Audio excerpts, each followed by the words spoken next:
What's up to Lion Talk Live? So we love you too, buddy. What's going on, guys? It is Aiden Hutchinson. What's up, everybody? It's Calvin Johnson Jr. here, a.k.a. Megatron, a.k.a. First Ballot. What's up, man? It's your boy Amon-Ra St. Brown. Greetings and salutations to everyone out there in YouTube land. This is Dan Skipper, offensive weapon for the Detroit Lions. Make sure you all help support Lions Talk Live, Coach Dan, by clicking on that like and subscribe button. Everybody, woo! I love nothing more than watching Lions Talk Live every morning. Woo! Woo!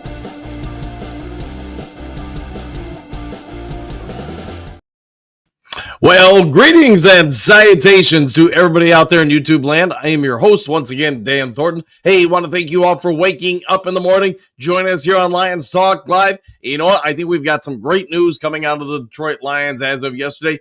Why that is, we'll get into that during the main top of the day, but I think we are all probably have seen it by now. If not, I guess I'll bring it up to speed.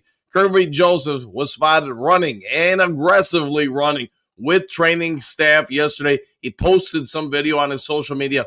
Why is this big news? Again, we'll dive into that during the main topic of the day, so stick around for that. You guys probably know by now, we got the 5 headlines now leading into the main topic. Plus, before we get there, if you haven't yet subscribed to Lions Talk Live, please consider doing so. Making that march for 15,700 subs. We are 52 away from that. If you can help out, that'd be great. Also, if you got a half-second time, free of charge, won't cost a dime, hit the thumbs up button, the like button, hit all the buttons. We try to get every episode of the show between 200, 300, 400 more thumbs up or likes. Last but most certainly, never least, if you are considering buying or selling property anywhere in the great state of Michigan, let alone the continental United States, 269-998 2384 is the number you want to call. Talk to me, have a direct conversation. Let me use over 30 years in the industry. Save you time, hassle, money, the whole shebang-a-bang. Make sure you get a good deal. Nobody works you over. All right, real quick, I'm going to address something before we get into the 5 headlines now. Talked about this lightly yesterday in regards to Mike Payton, A to Z Sports, having some banter back and forth with me. There have been some other people have reached out. I guess I've struck a nerve, it would appear. I want to credit Kurt Steele, amongst others, for sending me some information that I guess, here's what I can say. Any source you have in any particular topic, I don't care if it's who's going to win the boxing chess Olympics. Yes, that's really a thing. I had to find that out yesterday. People that box, and then after 3 minutes, they ring the bell, then they have to play chess for 3 minutes. Then if they don't win, they have to play more boxing. So whatever your source for anything is, take it with a grain of salt. All I can tell you is the Sam Laporta injury news, St. Brown injury news I put out a couple days ago. I trust my sources. Doesn't mean they're right 100% of the time, but I'd say they're right about 99% of the time. Some people have, talked poorly about my mama and stuff because of it. What I can say is, until I'm proven wrong, I guess tell me that I'm wrong. So put your name on it. Tell me how wrong I am. And then when it ends up being right, I guess you have to recant your commentary. All right, with all that said and done out of the way, let's get this show rocking, rolling, and going. Kick it off with 5 headlines up.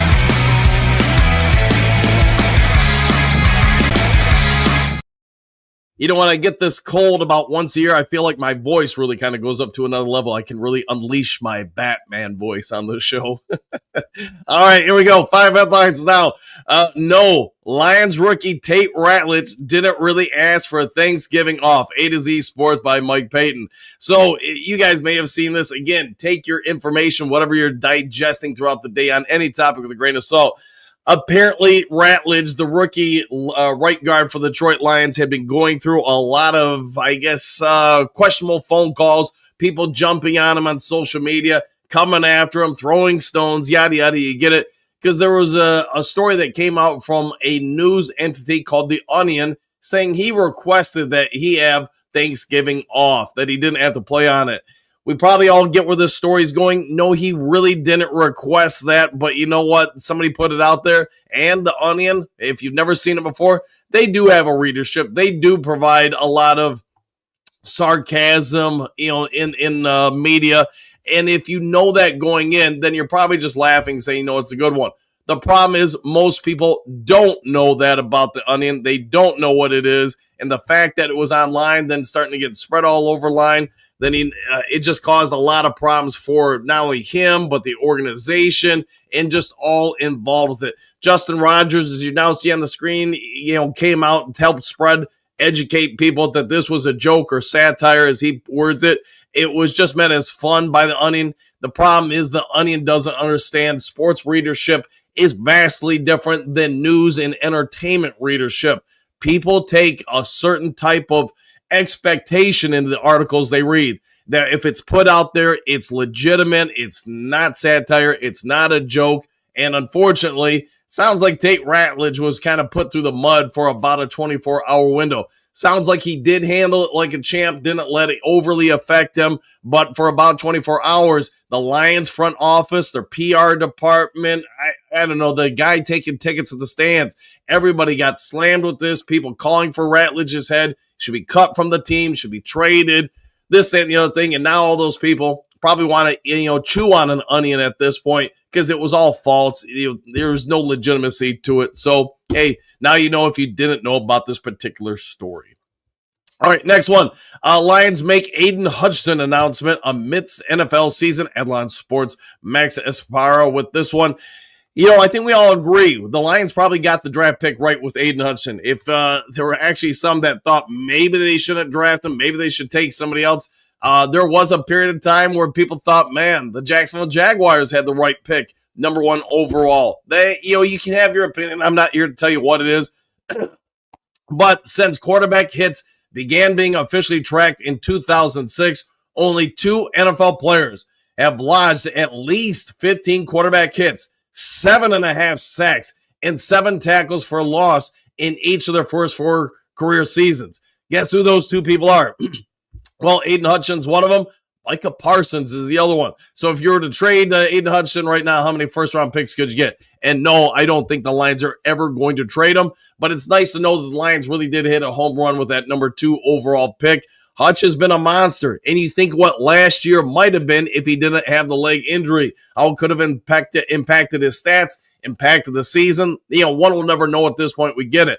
But what we also understand is the Lions, there was a certain percentage, I don't think a very high percentage, but some within the fan base saying, hey, we shouldn't re-sign this guy. He's not worth, 40, 50 million a year. The only thing I can say, in my opinion alone, is I think he's a game changer. Is he the greatest defensive end or a pass rusher to ever walk planet Earth? I don't think he's that. Do I think he's a dang good one? Yes, I do. Do I think you can get a whole lot worse than him real fast? Abso-freaking-lutely.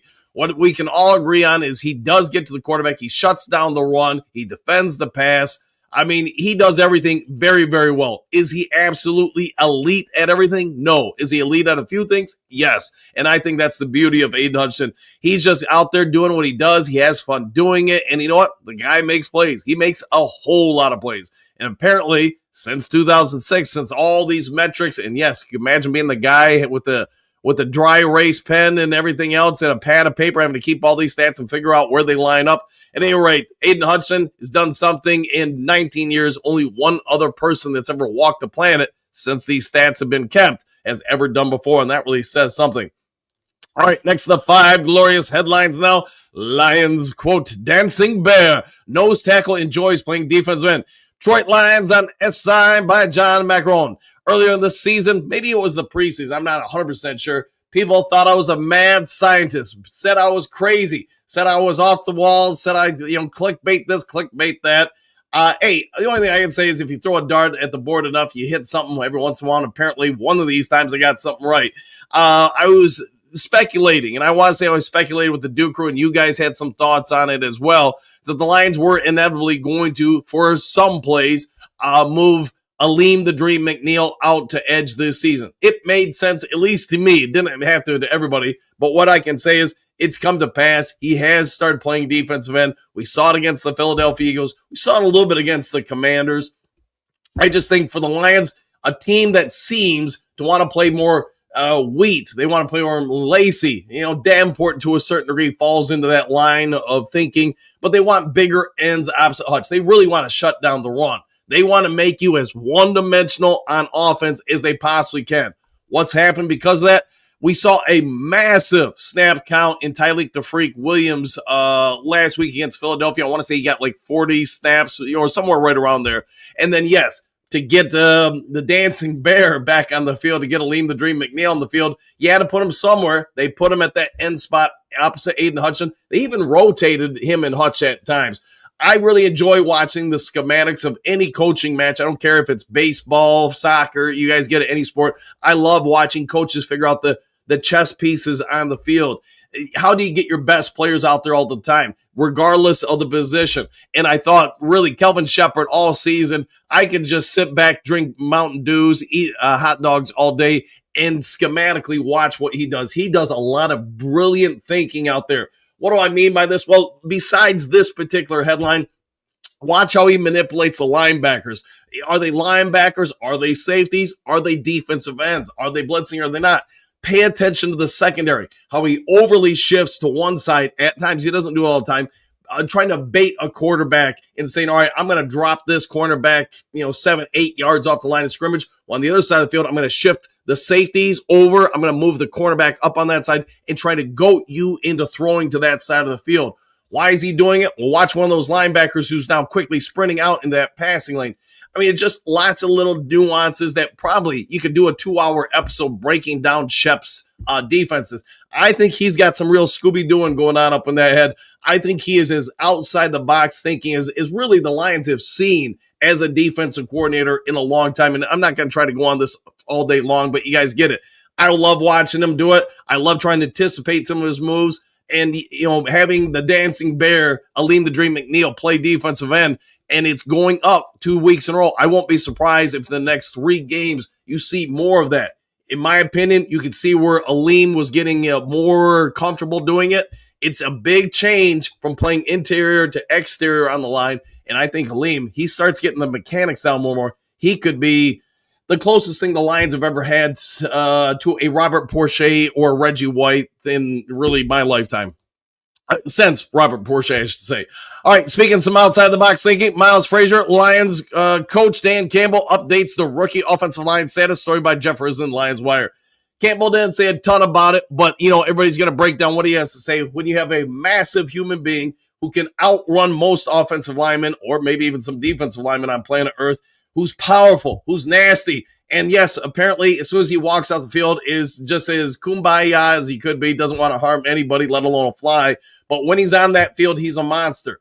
And I get he's only been back for about a week and a half, but all the reports are the same. Whether you're talking about the reporters who get to watch 15 minutes of practice, whether you get to, whatever you get out of the coaching staff, the positional groups, they're all saying the same thing about the kid. He's going to be a win for the Lions. It's just a question of, is it this season? Is it late in the season? Is it next year? You can start breaking down now where you think they're going to put him on the line. Is it going to be a left tackle, a right tackle, a guard, a center? I don't think a center, but been wrong before. Yesterday, or maybe it was the day before, I mentioned, in my opinion, doesn't have to be anybody else's. If it was up to me, was talking with, I guess it would have been Wednesday, I was talking to the Sarge about it. I said I would move Penei Sewell to left tackle, Decker to left guard. I guess he'd keep Glasgow at center, Ratledge at right guard, and then I would probably move Miles Frazier to right tackle. I think that's your biggest, most powerful, grading, and athletic offensive line. The problem is, Frazier, we all get it. He's a late-round pick who hasn't really done much in about 4 months. How quickly can he adjust? All right, last of the 5 headlines now. Lions wide receiver Jameson Williams makes surprising revelation. Detroit Lions and SI, story by John Macron. Here's what we know. Jameson Williams has grown exponentially since the day he was drafted into a human being and a wide receiver. Here's what we know. Apparently, the Lions figured out he did not know the rule about the goalposts. But before everybody throws shade on him, John Macron found out the vast majority of the Lions players on offense did not know the rule as well. Roughly, as he puts it, 60% of the team does not know that rule in regards to you can't hug the goalpost. They apparently all know you can't hide things under the goalpost. You can't dunk on the goalpost anymore. But as far as going up and giving a hug to it, yes, apparently the vast majority of the Lions players, including Jared Goff, were oblivious to that rule. We were talking, I bring this up in this article for one particular reason. We were talking about it a couple days ago just how hard it is to officiate in the NFL. And part of that is if the players don't know the rules, how many of the officials do you think don't know some of the really asterisk side of rules and plays? And going back to like the Calvin Johnson process of the catch thing, we all, for those who watched the games back then, we all get it. The guys on the field said it was a touchdown. Looked like a touchdown. It should be a touchdown. But then New York called down and said, he didn't do rule number 3,788.999. So because that's not a touchdown. And that's the problem I think a lot of the officials and players are falling into. Jameson Williams, should he know the rule? I think we can all, say yes. But like Mac Rowan is reporting, about roughly 60% of the offensive players do not know that particular rule. How many other rules are like that they don't know? And that's the problem with the players. It's the problem with the officials. And to be honest, in my opinion, if your players and your officials don't know the rules, is it really a rule? Jameson Williams is going to learn from this. I get there's still going to be a portion of the Lions fandom that's going to say, man, the kid's a bum. He gets this, he gets that after him. When's he going to figure it all out? All I can say is, man, if that's the worst celebration in NFL history that offends you, somebody going up and hugging a goalpost, I don't know, man. You want the NFL to have some fun. You don't want it to have some fun. Where you draw the line, I don't know. Everybody references Barry Sanders just handed off. Who other than Barry Sanders does that? That's the problem. Barry Sanders is a one of one. If your expectation says everybody needs to be Barry Sanders, I don't know. We're probably going to be vastly disappointed every time the Lions score a touchdown. All right, enough of the jibber jabber. Let's get on over to the main topic of the day.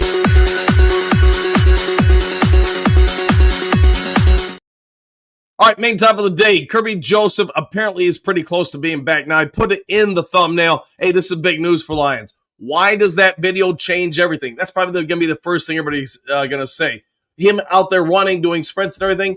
The big reason, it's probably removing, taking off the table surgery for Kerby Joseph this season. They may still do it in the offseason, but apparently he is healing up enough where he can go full sprint. Is he going to be able to withstand contact? That's probably the only hurdle he has to get over still. We get it. When he's out there, he is, without a shadow of a doubt, the best single high safety covered safety in the NFL. Well, Thomas, I think, has done a pretty good job. Sorry, guys, my voice is pretty shot from coaching plus the cold.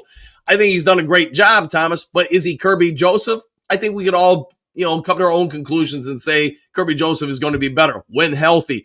My opinion in trying to reach out to people, it doesn't sound like he's going to be back this week or against the Green Bay Packers, but maybe potentially against the Dallas Cowboys. From there going forward, he'd probably be on some sort of load management, maybe practice once a week, play on Sundays or whatever day we play the rest of the season. But if you get him back from the home stretch and then the playoffs, that's going to be a big win for us. Even though I think Thomas has played phenomenal, no disrespect to him whatsoever, having him now come off the bench or in certain packages just makes the defense even better. You need to give a lot of credit to guys who have been playing. Even though we understand we're going to get Terrion Arnold back probably against Green Bay, not this week. We're probably going to get Kerby Joseph back against the Cowboys, not against the Packers or the Giants this week. Miles Frazier and whoever else you want to list on the team that's returning, they're all going to help the team.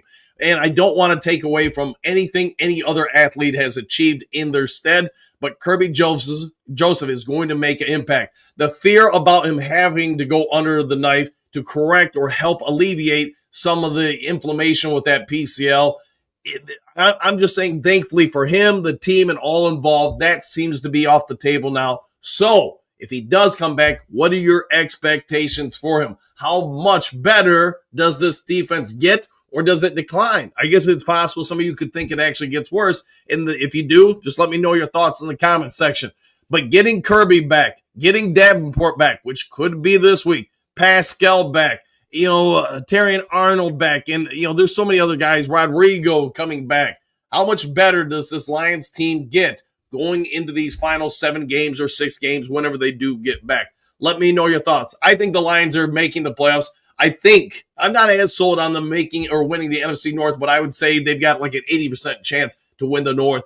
As long as they get in the playoffs, because of that D, because of the emergence slowly as they improve the offensive line, plus all the skill position players, Lions will be a bad matchup for any team in the NFC. You just seen them play as horrible a game as they could and horrible weather against one of the best NFC teams out there in the Philadelphia Eagles as far as a matchup, bad for the Lions.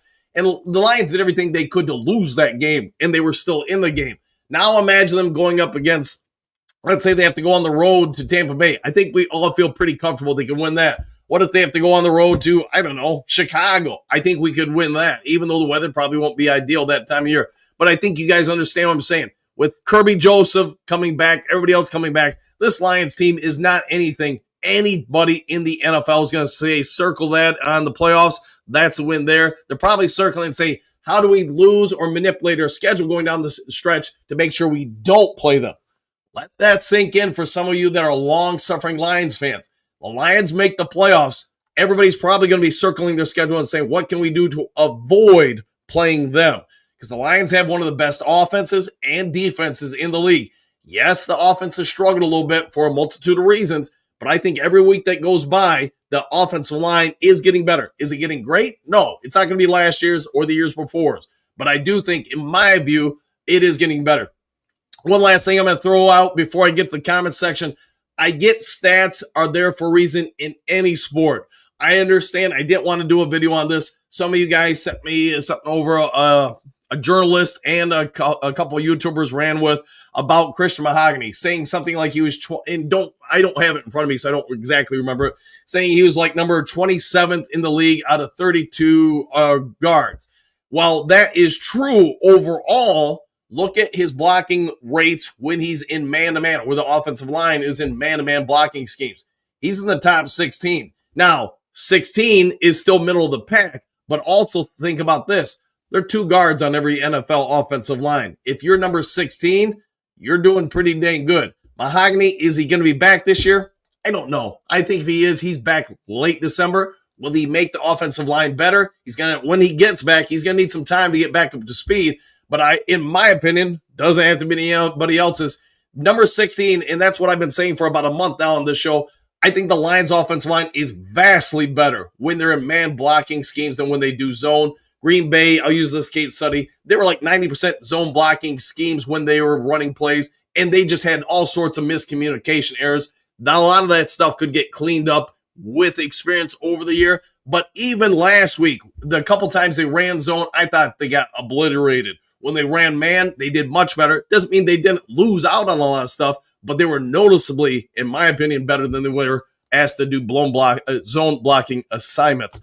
All right, I murdered the English language and probably a whole lot of stuff way too much, so let's get over to you guys and see what else I can mess up for you today. All right, I don't know if Kurt Steele's joining us today. I sent him a link, and we'll see if he's here in about 6 minutes. Paul Booth. Ooh, we're getting big time over here. Kind of upgrading, right? Let's see. Good morning, Duke Crew. Impact that target zone! Exclamation point. Woo! Hey, speaking of the professor, what up, though, Duke Crew? What's up, Man of Steel? How you doing? Detroit Matt. Good morning, Duke Crew. Jackson Dart was limited again at practice yesterday. It's looking like he might play Sunday. Yeah, I would say you're probably planning on him, Matt, to your point, playing Sunday. We'll see what shakes out. I mean, the kid, I like a lot of things about him. You know, is he going to be able to beat us? You know, in any given Sunday, right? Let's see. Trey, what's Kirby? Question mark. So is Kirby back this week? Not this week. Won't hear me crying. No, I think he'll be back, but probably you're looking at about another week out. Somewhere around there would be my anticipation. If he's not back by the Cowboys game, then I got real worries. All right, any more? Good morning, Coach Dan and Duke Crew. What a team. What a podcast. Exclamation point. What a time to be a Lions fan. Woo! And back at you. I'll be heading to Battle Creek, VA for my yearly checkup. So I'll be listening in. Go Lions. Have a good time there. I know it's only one of the few remaining VAs. It really feels like there's not many of them anymore. Enjoy your time there one way or another. I can do top of the morning, Duke Crew. I smell a win coming up on Sunday. Oh, yeah, I'll take that. By the way, Henry, one of the best Circle Ks in planet Earth is in Battle Creek, Michigan, by the way, over off Capitol Ave.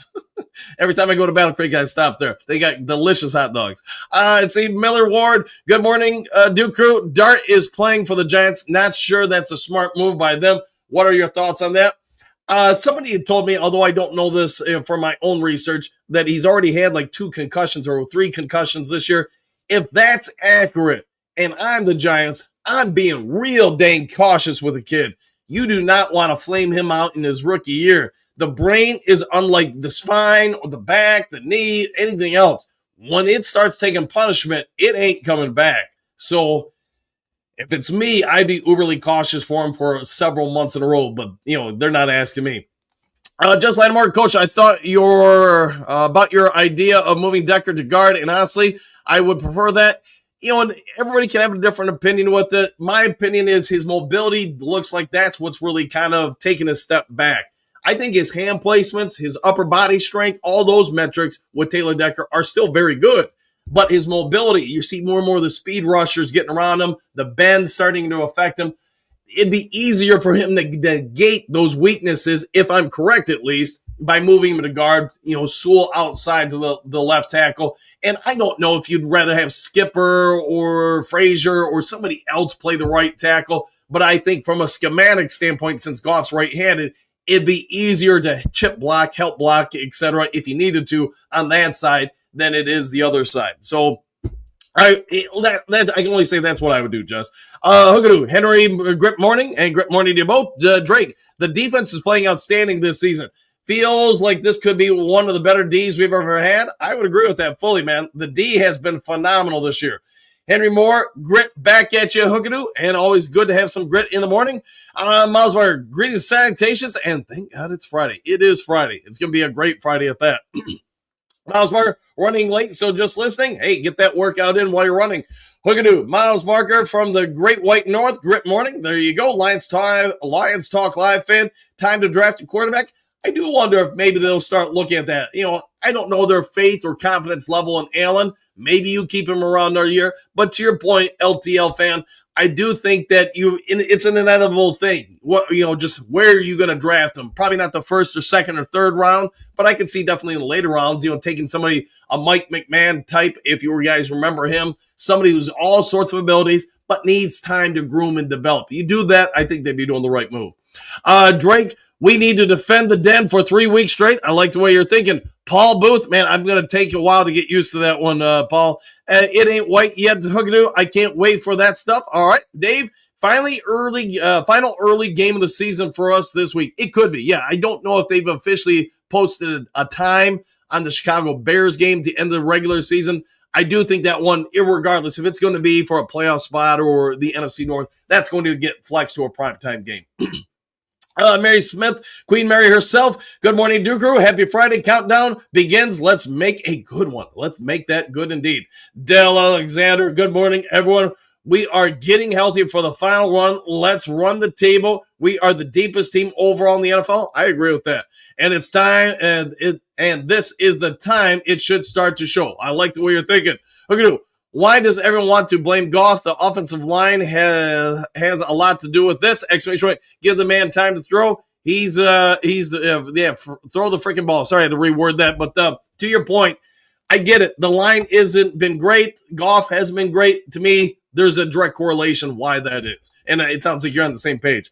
Pat, morning crew, we got to win the next 3 games at home. They need to start playing their best ball. I concur. Jessica, good morning, Duke Crew and Coach. Back at you. Henry Moore, good morning, Mary.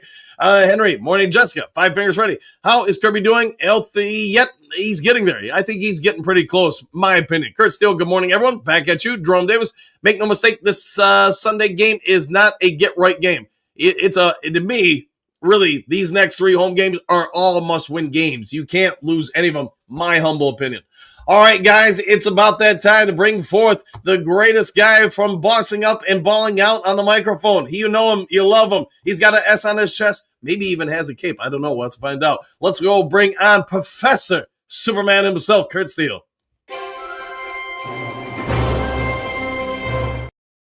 Kurt Steele, you need more nicknames. What's going on, man? Glad to be here, Coach. All right, let's start off with this, the hot topic today.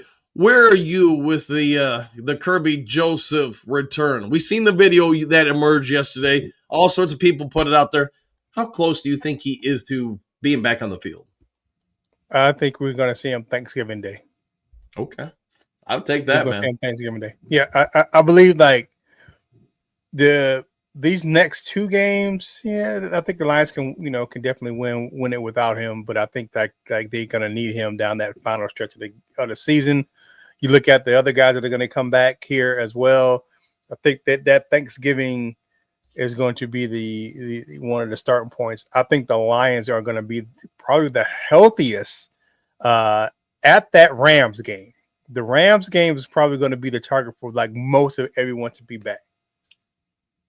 You look at the Lions, you look at the schedule, we get it right now. They're outside the playoffs. You know, you could say the Chicago Bears, at least on paper, the final 7 games look more challenging for them than, say, the prior 7 games. End of the season, where do you think the NFC North lands? It comes back to Motown. Back to Detroit. You see with the injuries, because you guys look at it, the Green Bay Packers are going to face a tough schedule down the stretch too. Yeah. And they're not healthy. Their offensive line is riddled with injuries. You know, they're shuffling their offensive line around. They even had Elton Jenkins playing center. So their offensive line is hurting a little bit. So you look at that, and that secondary is showing who they are, man. Like Valentine, they're playing zone for a reason. Yeah. And it ain't because they're good, man. So I'm looking at that where I look at the Lions go on a run and definitely win the North again this season. You know, you kind of just hit on the next question I had for you is the Packers. I get they invested 2 first-round picks into Micah Parsons, you know, and he has paid some dividends for him. But in hindsight, looking at that secondary, the fact that they cannot play any band, they just do not have the athletes back there. Yeah. Their offensive line, we worry about it in Detroit. Imagine how Jordan Love's worried about his, and they may not have their primary running back, Jacobs, for a bit. Do you think it was, in hindsight, the right move for them to trade away 2 first-round picks? What is that? You never want to count someone else's money. So I don't ever want to count someone else's draft picks. I mean, they made the move that was right for them. Do I think it's going to pay off ultimately? I don't know. I mean, I just can't tell you. Michael Parsons is a good player, man. Now, with the Adejo question, would I take him over Aiden Hutchinson? Absolutely not. Like, I just wouldn't. Like, people keep like, oh, he's better. No, he's not. He's just not. He doesn't play the run as well. He doesn't set the edges as well. And they got about the same amount of sacks. So I think maybe even Hutch has even more. So I don't know, man. Like, I'm looking at that. Like, I'm glad that we got the players that we have. And I'm just thankful that the Lions made the decision that they did. But would I have given up 2 first-round picks for him? Absolutely not. All right, let's move on to this weekend's game. You look at the Giants. You know, they've got a quarterback that seems to be young, grooming, growing. Would you put him back on the field knowing that he's had multiple concussions this year already? No. But actually, for me, as a Lions fan, I would rather face Jackson Dart than Jameis Winston. Not really honest with you. Winston can sling that rock. You know what I'm saying? Say what you will. I know he ain't missed that throw at the end of the game, but, you know, one thing you will not find is a tentative passer in Jameis Winston. He's going to throw the ball all over the field.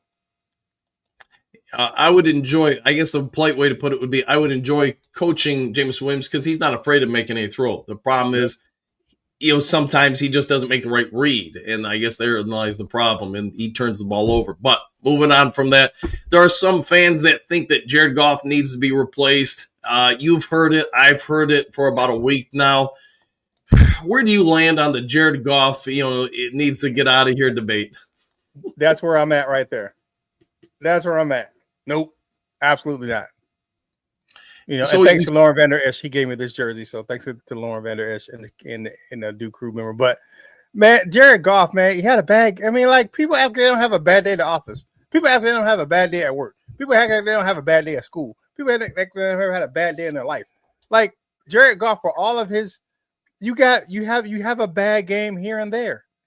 Like, it just happens, man. Like, please knock it off. Like, I just don't get it. I don't think that our players are like, or NFL players are, what do you call that? Robots, or they're never supposed to have a mistake or never had to have a down game. Man, it's just terrible, man. Like, Jared Goff is still that guy, man. He's still that dude. So that's where I stand. Like, no. You know, and I get everybody has their own viewpoints on stuff, but you know, you look at a guy, in my view, who's completed roughly 74% of his passes all season. Yes, the Philadelphia Eagles rattled him. Maybe the gloves were a part of it. Maybe the weather was part of it. I don't know. He played a terrible game, so there's probably a lot of layers to it. But I don't think it's an ideal setup for any organization to abandon the ship as soon as somebody has one bad game, because nobody's going to want to play for you then. I think Lions fans have gotten spoiled over the last few years, just how good he has been in certain sectors. Like, we've been winning. I mean, like, there's no other team that's won more games over the last 3 years than the Detroit Lions. You know what I'm saying? And has it produced the championship that we want? No. Are we getting close? Absolutely. And I think this year could be the year. You get that offensive line right down the stretch, man, with how the defense has been playing the way they've been playing. Right. This team could go far. And Jared Goff's the leader, man. And he stood up on his and said, hey, man, I had a bad game. That was on me. All this stuff is on me. And he took it on his shoulders. So I'm not asking you, I'm not saying, like, what are these people talking about, man? Like, what do they want? Like, I don't get it. I was, somebody at the bowling alley, I guess it would have been Wednesday night, recognized me from the show. So they came up and started talking to me about golf. And they clearly had a heated opinion. And I just said, man, I've suffered through like 50 years of bad Lions football. Now you got a quarterback, one living person who's won 2 playoff games at the quarterback position. You want to get rid of that guy, and you sure the next guy is not going to send us back 50 years? So I don't know. It is what it is. We're going to the final 7 games. The Lions, I mentioned it in the 5 headlines now. If they don't win the North, they're going to be a wild card team. Where would you think, who would match up well that says, man, we want to play the Lions, host them in a wild card playoff game? Or do you think this is a team nobody wants to play? I think the only team that would say bring it on is the Eagles, probably right now. Right. But I think that would be tentative because of the fact that they know if our offense played better, they would be in trouble. Like, if that game last week was in Ford Field, yeah, Lions probably would have won. Yeah, Lions would have won that game if it was in Ford Field. So it was just a what do you call that? The perfect setting for something to go wrong. You know what I'm saying? You're out there in the elements, winds blowing. And it's just, and here's my thing. People say golf is actually played good in cold weather. He has played bad, but with the wind swirling and affecting the passes, and you know what I'm saying, it's just, and then with the Eagles defensive line, it was just a perfect storm for the Lions to lose that game. It just is what it is, man. It happens, man. But and I said this before that game, I was like, that one game's not going to define the Lions season, man. It's these upcoming stretch of games, man. We previewed them on Wednesday on our show. Next 4 games are going to be critical in that playoff push, man. And I think the Lions can only lose 1 more game this season. That's it. Yeah, I would agree with you. If they lose 2, you're really getting dicey. Part of that loss Sunday, at least the offensive performance, in my view, watching the Phillies defense, especially their linebackers, and sometimes you got to throw their safeties in there because they do come up to play like ours. They play pseudo linebackers. How much did the Lions miss having Sam Laporta? There's definitely a weapon that they lose, man. I mean, but they can adjust that. I mean, that's something that they can adjust. They have the weapons to add to that offense to say, hey, you have a guy like Isaac Tesla. You can go 3 and 4 wide, you know what I'm saying, to remedy that.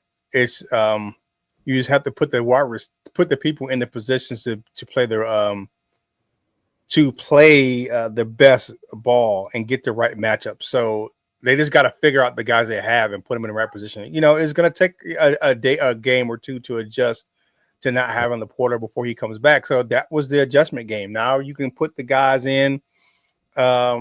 Looking at this, I'm gonna go. Whoa!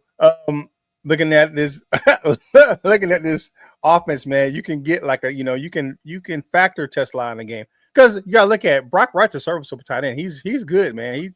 He's caught his fair share of passes and he can score touchdowns. So he's just not as fast as Laporta. He's not as precise route runner, but he don't sit there and act like he's not a good tight end because he actually is. When you look at the Jameson Williams penalty, just because it's in the comment section, the fact that I guess John Macron talked to a bunch of Lions offensive players, and none of them knew that you couldn't grab the goalpost. What he was doing with the goalpost, I thought he was being Spider-Man and trying to climb it, but what I guess I could be wrong. What's that say about the NFL, though, that so many of these rules, the officials don't know, the players don't know? So are they really rules? Absolutely for the goalposts, because it goes back to the dunking rule. Like when they stop players from dunking, anytime you touch the NFL goalpost, it could require recalibration, because like that's what thing with dunking was, it was moving the goalpost and they had to reset it, then you're stopping the game. It's a delay of game type of penalty. So that's why. So like, here's the rule with touchdown celebrations, and this has been a rule for a long time. Cannot have any props. What is the goalpost? Goalpost is a prop. You can use the ball, but you can't use anything outside of that as a prop, and you can't use the goalpost. He jumped on the goalpost, slid down like a pole, like a stripper pole or a fireman's pole, whatever pole you want to grab it as it. And George Pickens did the same thing in the Cowboys game, man. Like it's got to be something where it was. People just probably just thought it was the dunking rule, but you can't touch the goalpost at all, man. You just got to leave it alone. Can you still hide cell phones under the goalpost? Absolutely not, man. That was one of the greatest celebrations in history, man. Joe Horn, man. That era of football between him and Ocho Cinco, those celebrations were iconic. Yeah. I enjoy that stuff. And again, I don't want to take all the fun out of it. I get it. You score a touchdown, it's a big thing, but I get Jameson Williams needs to learn from it like the Lions, and I guess any of the players who didn't know the rule and now say, hey, we know it, we won't repeat it. All right, just a couple more for you, and then let's get you out of here, get you ready for bossing up and balling out. But offensive line, if it's you, what are you doing to help improve the Lions' offensive line this final 2 months and a half before the playoffs? To be honest with you, and I hate to say this because I like the guy, I'm trying Cologne at center. Try Cologne at center, and if Ratledge is hurt, I'm bringing Cologne at center and moving Graham Glasgow to right guard. I think that's his right guard's his best position. Like it's hands down. He's a serviceable center, but he's a better right guard than he is anything else. He's a terrible left guard. We already know that. So that's the shift I will make. If the rookie's not ready or he's regressing, you stick in the proven center. Like Christian Cologne has played more snaps at center than any other position that he has while he's been playing in the league. And he was a former starting center. So you put him at center, and I move Glasgow to right guard, or I may bring in a young fellow to play right guard, or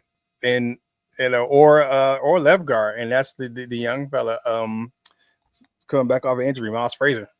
Yeah. So I'm looking at that, man. You have some talent on the offensive line. They just have to just gel. Like, and that Christian Mahogany injury was bigger than what people think it was. Yeah, I don't know if you heard it when I was in the 5 headlines now, and I get stats can be manipulated to look so many different ways depending on your point of view or what you're trying to achieve with it. But I try to pay attention to certain things. Am I watching Chris Mahogany on every play? No. But one thing I did notice is his ratings when in man blocking assignments. He's a top of the line guard at number 16 or 16-ish. I don't care if you make him number 19. But if you're in the top 20 for any of the guards in the league, you're pretty damn good. Absolutely. Especially for a second-year dude. Mm-hmm. Yeah. All right. Go ahead. What you got? Oh, he's good, man. Like I like him, my man. He calls him Strebo. He's they call him the dirt bag, man. But I like Christian Mahogany, man. Hopefully we can get him back for the down the stretch of the season, get him back into the postseason. All right, if you are the Lions, what's the biggest thing you need to achieve other than getting a win Sunday? Come out the game healthy. All right, fair enough. That's all I can say, man. Yeah, just be healthy. All right, fair enough. Why don't you go ahead and give yourself a shout out, Kurt? Tell everybody about you, what you do, where to find you on multiple different platforms. And you know what? Once again, thanks for coming on the show, man. Man, it's always a pleasure to come on Friday mornings, man. You can catch the Professor Kurt Steele over on the Boss Up Ball Out podcast. You know, we're going to be on, it's Friday, so we're going to be on live at 8 right after Lions Talk Live. So hang out with me, man. We're going to talk some keys to victory for this game coming up against the Giants.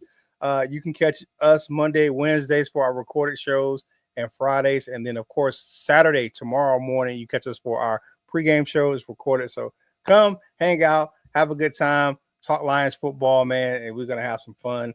And you know, and the Professor's not a title, man. It's actually my job. So make sure I remember that. Yeah, saying Kurt Steele, man, the Professor. So again, Duke Crew, always great to be here. Oh, it's always great having you, Kurt. So, all right, we'll get through the Duke Crew, try to get them off air in time to get over to the Boss Up Ball Out channel. Again, as always, I want to thank you for jumping on over. We'll see you in about 13 minutes. Yeah, and Brian Brady, kick rocks, brother. All right, we'll see. All right, guys. All right, let's get back to you guys real quick, though, if you guys can, before we get through the rest of the show. I did have a new format, I guess, for the thumbnail. Do you like it? Do you hate it? I guess let me know your thoughts. I do try to flip them around, so it's not the same thing every day. Tries to give you guys some variety. All right, let's get to the comment section. Rad Roofer, I agree with you, Thomas Donner. There you go. The Rebel, do y'all believe Dart is the future for the Giants? Question mark. And if so, do you think it's smart for them to start him against us? My opinion, it sounds like that's kind of where you're going with it, the Rebel. If it is accurate that he's already had 2 or 3 concussions this year, I'm sitting him down the rest of the year. The Giants aren't going anywhere. Lock up with that number 1 pick, trade it, do whatever you're going to do with it. I get you want to grow him and develop him, but I'm giving that brain every opportunity to heal. Yes, you want to progress him, but if he gets another concussion or 2 this year, how much are you potentially ruining his career, let alone his life, man? I get the NFL, like all pro sports, the players are a commodity. The Lions, thankfully, do a better job than most teams in protecting those commodities, trying to treat them more human. And I get it. You're putting a bunch of money on the line. You're paying somebody to play a sport. You need them to be out there in order to get a return on your investment. I get all that stuff. But at the same time, sometimes we have to be human and say, this guy takes 1 or 2 more concussions this year. You don't want him being the next punched up quarterback that 10, 15 years from now, can't open his eyes, like Jim McMahon. If those of you who remember who he was with the Chicago Bears, I actually liked him, but he's had to wear sunglasses throughout every day of his life for 30, 40 years now. Let's see, Thomas, Goff had a bad game, really bad. I agree with that fully, but our offensive line has had issues pass blocking. I'll agree with that. Goff at times looked like a pinball, not to mention the going on 4th down all the time. MCDC, run first and thump. I'll go with that. Let's see what they do to adjust this week for sure. Good to have you back, by the way, Thomas, 100%. Nola Dynamite, Monty needs to start. Why change how we play from last year? That's a fair question, and one they haven't really answered, have they? Lauren, boss up on the take, Kurt. There you go. Can see D3 Detroit. Josh Allen stunk last night. Yeah, and I know a bunch of you guys already pointed this out in the comments section. Being a mobile quarterback doesn't mean he don't get hit. He can extend plays, all that stuff. He took 8 sacks last night. I mean, heck, look against our defensive line and front 7, which is really more designed just to stop the run. Look what we did to Lamar Jackson with 7 sacks. There's no guarantee just because you're mobile, you're getting away. Lionel, the perfect storm. You might be right with that. The X-Trim Reaper is laughing. Thomas, I said prior to the Eagles game, we would lose. Exclamation point. Maybe what we needed mentally in a way, and beat Philly in the playoffs. But now, just get in. Just get in. I like the way you're thinking. Great day. Thomas, if you want the Lions to stop going on 4th down, join the group of people who want MCDC fired. Otherwise, accept that they are going for it. It is who he is. It is indeed, 100%. Michael, what do you got? That's a Lions fan base from Hipple to Goff. If he's winning, they chant his name. When he's losing, they call for his head. It's been like that forever. I agree with that fully. This fan base is never satisfied. No, I can remember, even though I loved Andre Ward, I loved the Gajones, trading, or excuse me, they didn't trade, but making the move to get them, all that kind of stuff. I remember people wanting Eric Kramer gone because they wanted somebody else in. My opinion, mine alone, they should have never got rid of Eric Kramer, or they should have let Fonts go get Joe Montana. But instead, the front offices just said, Montana's too old. Who knows what would have happened, but I get your point where you're going with it, Michael. You get rid of Goff, the next guy is a bum, then you know what? You put us back another 4 to 5 years, then the next guy's a bum, well, now it's 10 years, et cetera, et cetera. Gato, Michael, 100%. Detroit 0-0, what do you got? Goff saved us. He's been great. People need to stop crying. Yeah, we'll see if we can get him to do that. Thomas for Lapora, find the biggest, best wide receiver to have blocking and more move him to the tight end slot. If he can hold up on blocking, imagine a linebacker trying to cover him. I agree with you there. My opinion, whatever sport I coach, what can I do to put you in the worst situation possible on the other side of the ball? You have to react to us, not the other way around. That's what I would do with the Lions offense. You're going to hit us with some stuff for sure, but we're going to roast you on a whole bunch of stuff. Dola Dynamite, Goff, been not good. We'll go with that. Dre Day, Jared Goff. So let's see if he appears in front of the mirror. Extreme River, in Goff we trust. Dolo, we trusted Goff Sunday night. It happens, man. But you know what? The only thing I can say is every athlete has a bad game. If you get rid of every athlete after they have a bad game, you would have no athletes left. Let's see, Dre Day, what do you got? And every night afterwards, that's my quarterback. I'll go with that. The no fun league could be accurate. Derek, it's unfortunate about Laporta, but we've got weapons we're not using already. We're just going to have to adjust. Yeah, that's all you can do. It's not like anybody's going to feel bad for you and say, well, we'll take our linebackers, our safeties, or cornerbacks. Thomas, Dre Day, there's a time for everything and not always on fourth down. Everyone I know believes MCDC costs us that game. The great coaches learn. There you go. Michael, hey, y'all. How you doing? Rad Roofer. It upsets me watching the game when so-called fans were saying Goff is the downfall of the Lions. Well, everyone's going to have an opinion. I'm not here to say one is right, one is wrong. The only thing I can say is, like I was saying momentarily ago, if you get rid of every coach or player when they have a bad game, who's left to play or coach for you? And what's the chance anybody wants to come play or coach for you? So, I can only give you my thoughts. I got to say, Bo Booth, Graham Glasgow at left guard is where they should play. We need a center. And can we get a center? Great coaches don't change their identity. Going for it is his identity, and I'm all for it. Goff is my quarterback. Give him time to throw the ball. Let's see if they do.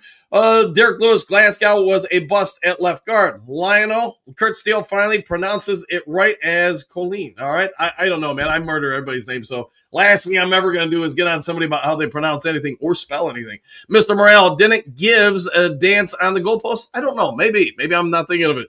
Vernon, what do you got? Good morning, Coach Dan Duker. Coach, we need to focus on one game at a time. I like the way you're thinking. Let everyone count us out. That way we can be the king of the North again. I like it indeed. Lionel, there's a difference between dancing or with touching it. Yeah, it could be. Thomas, I love MCDC. I'd sign him right now 10 years, $100 million, but I'm being bullheaded. Fourth downs isn't always what's best for the team. Every sport fan knows that. All right, Glasgow Trash, I think we all probably agree. He's doing the best he can, but is he the greatest center for us? I don't know. The only thing I would throw out there is if they haven't replaced him at this point, they probably don't think, or in their view, we don't have any better to play center. So there's that, I guess, that aspect of it. Even though I agree with you, Dolo, Glasgow, maybe center isn't his best spot. The tree member, there's Thomas Downer. I know we've been back. He was back, 100%. Pat Rock, hooked. I agree with you. Goff is my quarterback. Great day. It's a crapshoot on fourth. And before Philly, they were successful over 50% of the time. I like my chances. I'm glad he doesn't listen to fans on how to coach and does what he believes. Yeah, you guys know I've coached forever. Let me tell you, everybody's got a different opinion than you. When you do something, when something works, they're all, man, that's what I would have done. As soon as something goes wrong, fire everybody. And it's part of coaching. Dolo, Glasgow needs to go. I think after this season, he's probably gone. I totally agree, Coach. Hey, sometimes you get something right. Paul Booth, Jim McMahon poked his eye as a kid. That's why he wears the sunglasses at night. Oh, I thought it was because of all the concussions he had, but maybe I'm wrong with that, Bo. Dynamite, I need a new quarterback. All right. Kurt Steele, Lionel, greetings. Let's see, G2. All right, man, that must be part of the name thing. Always said it correctly. I have Hispanic family members. All right. Dre Day, you need a new quarterback to call them trash, huh? All right. Let's see, playoff system. Thomas Glasgow, at this point, a backup at best, and he's all we have right now. Next year, left guard Mahoney, center Ratledge, right guard Frazier. Concerned about Decker. If Decker retires, move Pinedo left tackle, then find a right tackle. Yeah, it could be what they do, exactly. Hugadu, Dolo, pick another team and root for them. Mary, have a good day and blessings to you all. See you in the morning. We'll see you then, Queen. Dynamite. Chill, bro. I'm trolling, but we do got to get one future. Yeah, we probably do have to find someone to groom, for sure. Gun guy, y'all want Hooker again? Laughing out loud. Same old Lions fans are slow. Trim Reaper, have to see you back, Thomas. Glad to have you back. All right, Carrie. Happy trails, do crew. Have a great Friday. Stay safe. Paul and everybody, go blue, go Lions. Woo! Back at you, Thomas. Hey, Trim, it's all good. Exclamation point. Helping son go back to the USAAF. Excuse me. Helping him move. Enjoy the move, my friend. Dolo, Hookie, Dre, chill. I'm trolling you guys going crazy. It happens, man.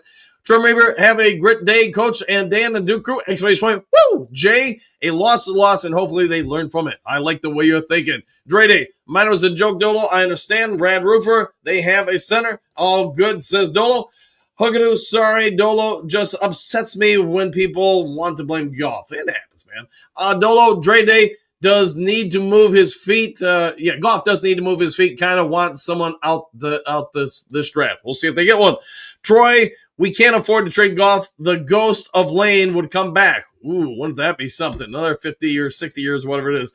Lauren Lions, take care all and have a blessed day. Go Lions, one pride worldwide. We'll see you next time, my friend. Mason Miller is a center. Let's see if we can make him better than Glasgow, I guess. Hail to the Queen, says Trim. Grady understood. Can't throw as accurate as Goff and move his feet, then go for it. But I wouldn't sacrifice movement for accuracy. All right. Michael, see you tomorrow. Go Lions. Back at you. Paul Booth. Good. Happy trails, do crew. All done, and see you on Dan O'Damas Day. Hey, that should be on the calendar, shouldn't it? All right, guys, I'll go ahead and get out of here. Get you ready for the Boss Up Ball Out channel. If you would be so kind before departing, hit the subscribe button, hit the like button, hit all the buttons. Take care. Enjoy the rest of your day. Do something kind for someone you don't know. Be a good human being. And we'll see you guys all on the next Lions Talk Live. I just got to find the right appropriate button to hit. Excuse me, sir. Would you... Donations to Reverend Moon? Jews for Jesus? Read about Jehovah's Witness? How about Buddhism? How Jerry's kids? Oh, yeah. Scientology? Or nuclear power?